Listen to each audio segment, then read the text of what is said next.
Hey guys, so it's just going to be Nobody But Bree here today, and in honor of Mother's Day I will be doing a video about my pregnancy so far. So I'm gonna start from the beginning to the end. I did a poll on Instagram to see what people wanted me to talk about, and I did like a little list. It's not really long, but I did a little list, so I'm gonna just try to go through everything in detail. So stay tuned. So the first question that I received was, how am I feeling? So I'm gonna start with the beginning of the pregnancy. When I found out that I was pregnant, the only symptom that I really had was just, of course, no menstrual cycle, and then I was very sleepy. Like, I would find myself falling asleep at my cubicle at work, and I had cramping, but of course I was thinking that it was my period was about to come, but no. Yeah, like the beginning of my my pregnancy, it was pretty simple. I didn't deal with morning sickness or no vomiting, no nothing. It was just pretty simple, to the point where I was like, am I even pregnant, or like, is my period just running late? But then again, my cycle was regular, but I never kept up with my cycle because I used a period tracker. So yeah, that's how I was feeling in the beginning. As of right now, I'm 30 weeks pregnant. I'm going by pretty fast, but right now I'm 30 weeks pregnant, and I just can't wait to meet her. Like, I feel fine, still no sickness. The only problem that I come across now is I feel sick when I have to burp. So it's like I have to drink something carbonated or like ginger ale or something in order for me to burp. I feel really sick when I cannot burp. It doesn't make any sense, but yeah. So the next question that I was asked was, do I have any type of cravings? And my answer is no. I have not been eating anything out of the ordinary. I am still in love with chicken.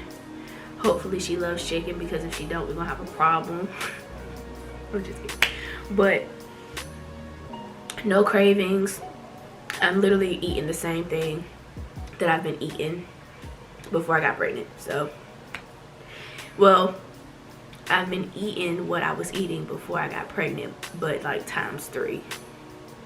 I added a few things on the list myself. So because I talked about cravings, I am going to go into weight gain. So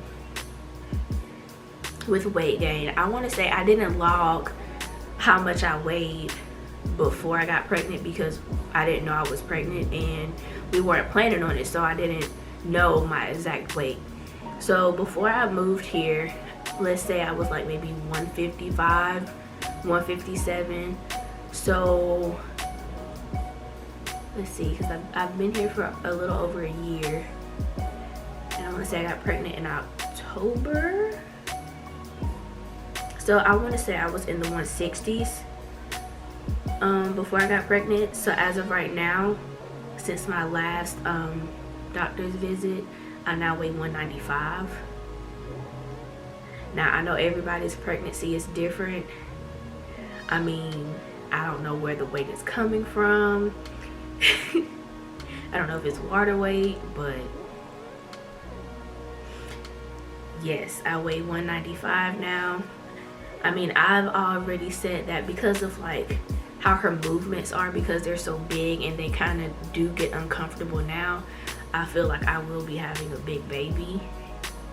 So I said that I would probably be like in the 200s by the time she gets here. I still have 10 weeks left, so we'll see how that goes. But from my last appointment, I weighed 189.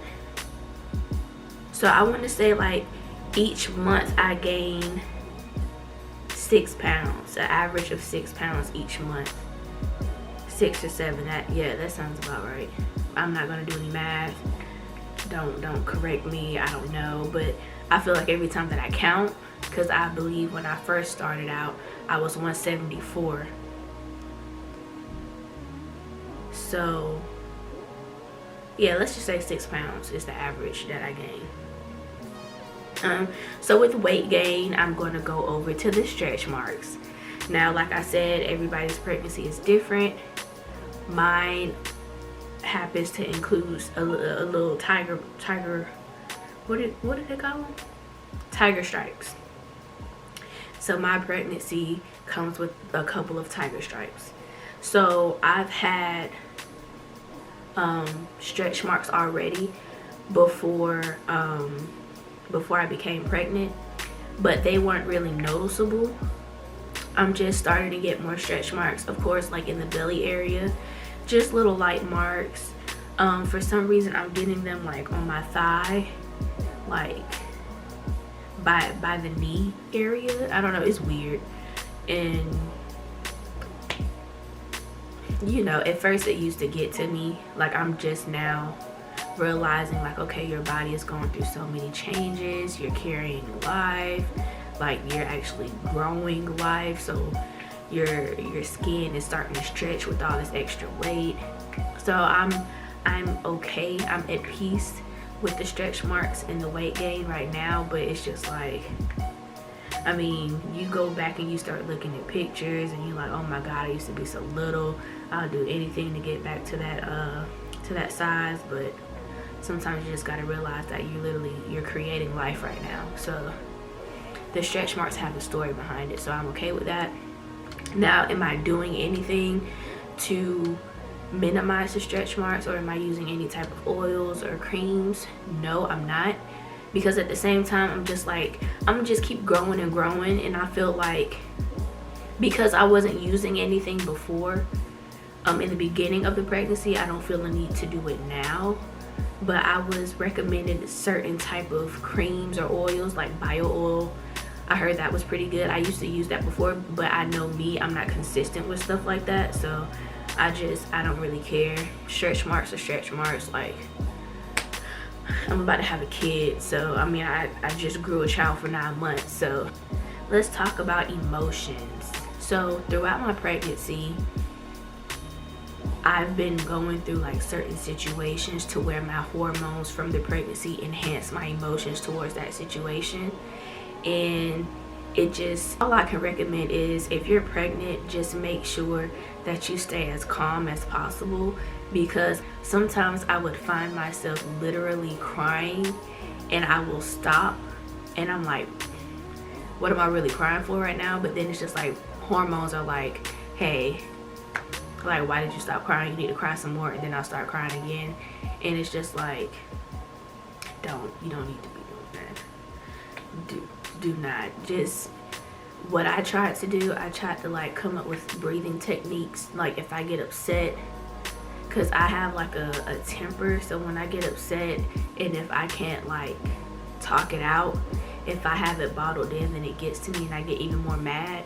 So I just, you know, do like a little 1, 2, 3, you know, I'll call somebody, talk to them. But however you need to release your emotions, just do it as calm as possible. You do not need to be stressed. You do not need to be upset, sad, none of that. The baby can feel all of those emotions. So in your pregnancy, you just need to make sure that you find a positive way, a relaxed way of coping with your emotions, because you do not want to stress out your child. Okay, we want a healthy baby, so keep that in mind. I know I had to do it because the devil was busy. But yeah. So the last thing that I'm gonna talk about is COVID-19 and being pregnant during this pandemic. So I was already a homebody before I got pregnant, but I was working at a lounge, a hookah lounge. So that was the only like partying I would do. But I kind of stopped doing that around the time that I got pregnant. So I mean, other than that, the only time I would go out is just work, get food, movies, or my boyfriend's shows, and that's about it. So with me being stuck in a house, it does nothing but it's just basically giving me the opportunity to just like relax, stay off of my feet, you know, get things in order for Brooklyn, and her time is coming.